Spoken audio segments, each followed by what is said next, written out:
Selamat datang di Gelap.net, channel horor modern yang gak seseram gedung DPR dan isinya. Anjay. Pernah gak sih lo mikir, kalau gunung di Indonesia itu bukan cuma soal pemandangan indah sama trek pendakian. Di balik dinginnya kabut, di balik heningnya malam, ada kisah-kisah kelam yang bikin bulu kuduk merinding. Malam ini gue bakal ajak lo buat masuk lebih dalam ke dunia mistis pendakian Indonesia. Tapi gue saranin, jangan nonton sendirian. Karena siapa tahu saat lo denger cerita ini, ada yang ikutan dengerin juga di belakang lo.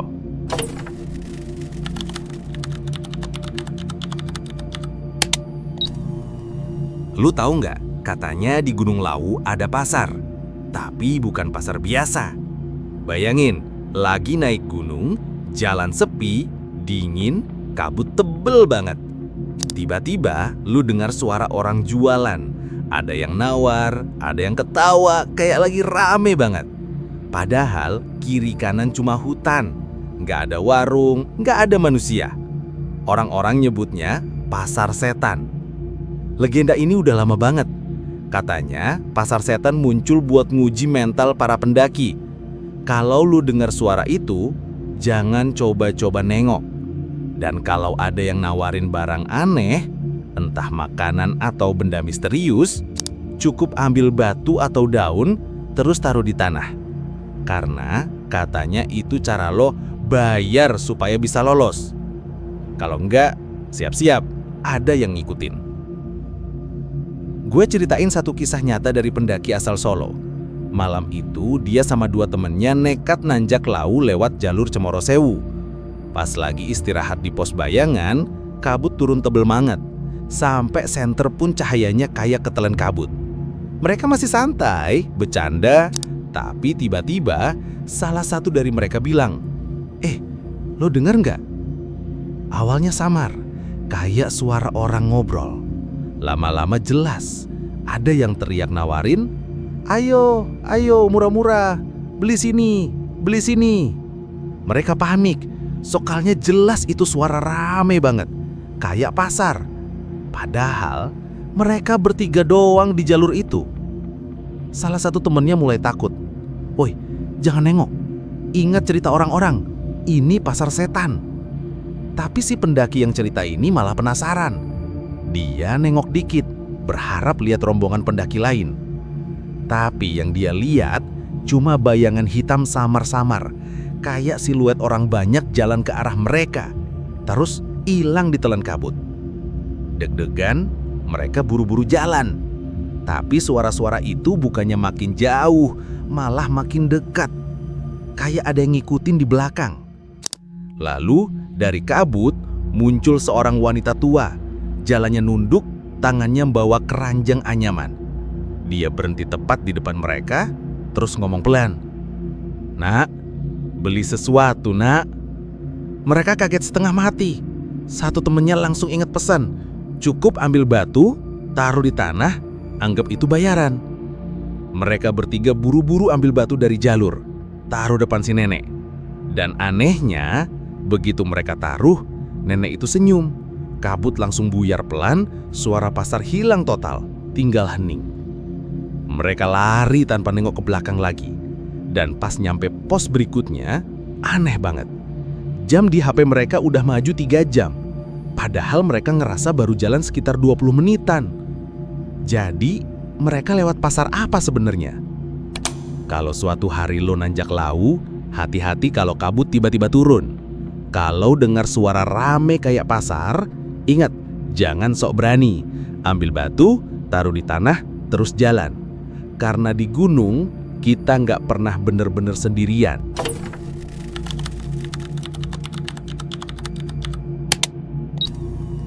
Lu pernah dengar nggak? Katanya di Gunung Salak itu banyak banget misteri. Mulai dari pesawat jatuh, pendaki hilang, sampai cerita soal pasukan misterius yang suka patroli di tengah hutan. Orang-orang nyebutnya pasukan hitam. Bayangin, lagi nanjak, suasana sepi, tiba-tiba lu denger derap langkah kaki barengan. kayak barisan tentara. Tapi pas lu nengok, nggak ada siapa-siapa. Pertanyaannya, siapa sebenarnya mereka? Gunung Salak punya reputasi serem banget buat bahkan pendaki senior. Katanya, di jalur tertentu sering muncul barisan makhluk berseragam hitam pekat, bawa senjata, jalan rapih banget, kayak tentara beneran. Mitosnya, mereka adalah arwah prajurit zaman dulu yang mati di medan perang dan ditugaskan buat jaga kawasan itu. Dan kabarnya, kalau lu ngalangin jalan mereka, bisa-bisa lu nggak bakal pulang. Ada kisah dari sekelompok pendaki asal Bogor yang nanjak Salak lewat jalur Cidahu. Malam itu, kabut turun tebel, angin kencang, suasana makin horor. Pas lagi jalan, mereka dengar suara kayak serentak. Duk, duk, duk, langkah kaki banyak orang. Awalnya mereka kira rombongan pendaki lain. Tapi pas senter mereka nyorot ke arah depan, kelihatan samar. Barisan orang tinggi besar, jalan lurus, rapih, semua pakai seragam hitam. Mukanya nggak jelas, kayak ketutup bayangan. Salah satu pendaki langsung gemeteran, bisik, "Bro, itu apa? Tentara ya? Kok serem banget?" Yang lain buru-buru nutup mulutnya. "Shh, jangan komentar, jangan nengok langsung. Jalan aja pelan." Tapi sialnya, satu dari mereka terlalu lama ngeliatin. Dia kayak kesurutan, badannya kaku, matanya kosong, terus pelan-pelan ngikutin barisan itu. Teman-temannya panik, ditarik, ditahan, tapi badannya berat banget. Kayak ada kekuatan yang narik dia biar ikut masuk barisan. Mereka akhirnya baca doa, teriak manggil temennya, sampai akhirnya salah satu dari mereka nekat ambil tanah, dilempar ke kepala temennya sambil teriak, "Sadar bro!" Tiba-tiba, temennya jatuh pingsan. Dan pas mereka nengok ke arah barisan itu, semuanya udah hilang. Nggak ada suara langkah kaki lagi, nggak ada kabut aneh, cuma hutan gelap dan angin dingin. Pas teman mereka sadar, dia cerita, "Gue tadi kayak ditarik, disuruh ikut latihan baris. Gue nggak bisa nolak. Mereka mukanya hitam semua, mata merah. Rasanya kayak ada 1000 orang. Dan yang bikin merinding, waktu mereka cek GPS di HP, posisi mereka ternyata udah melenceng jauh dari jalur utama. Padahal mereka yakin nggak pernah belok. Seakan-akan barisan itu bener-bener nuntun mereka ke arah lain. Gunung Salak emang penuh misteri, dan cerita pasukan hitam ini cuma salah satunya. Entah itu arwah prajurit, entah makhluk lain. Yang jelas, hutan di Salak nyimpen banyak hal yang gak bisa dijelasin logika. Jadi kalau suatu hari lu nekat nanjak ke sana, ingat, jangan pernah komentar sembarangan. Dan kalau tiba-tiba lu denger derap langkah kaki bareng-bareng, lebih baik lu diem dan jangan nengok ke belakang.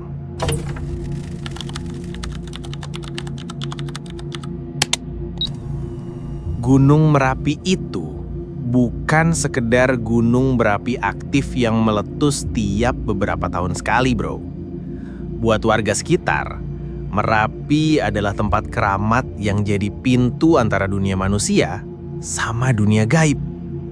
Dan salah satu cerita paling legendaris adalah tentang pasukan misterius berseragam Jawa kuno, lengkap dengan keris dan kuda.